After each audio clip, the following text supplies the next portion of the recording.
আসসালামু আলাইকুম বন্ধুরা, ব্র্যাক ব্যাংকের ক্রেডিট কার্ড কিভাবে পেমেন্ট করবেন তো আজকের ভিডিওতে সেটাই দেখানো হবে। তো বন্ধুরা, ব্র্যাক ব্যাংকের যে অফিসিয়াল অ্যাপটি আছে আমি তো সেই অ্যাপের ভিতরে চলে আসি। আপনারা কার্ডের মাধ্যমে পেমেন্ট করতে পারবেন, চাইলে আপনারা বিকাশের মাধ্যমে পেমেন্টই করতে পারবেন। ক্রেডিট কার্ডে পেমেন্ট করার জন্য আমাদের সরাসরি এই যে পেমেন্ট অপশনটি আছে, তো আমার এখানে পেমেন্টে চলে যেতে হবে। পেমেন্টে আসার পর এরকম একটি ইন্টারফেস চলে আসবে। তো আমাদের এখান থেকে কার্ড পেমেন্টে চলে যাব।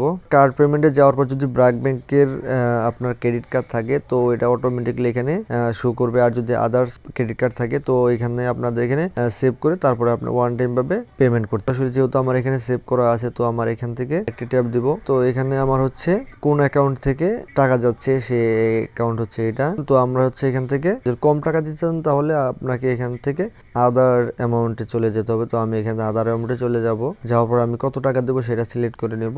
সিলেক্ট করার পর বন্ধুরা একটু স্টল করে নেব। স্টল করার পর এখানে এগ্রির এখানে রাইট চিহ্নটি দিয়ে দেবো। তো রাইট চিহ্ন দেওয়ার পর আমার এখান থেকে সরাসরি নেক্সটে চলে যেতে হবে।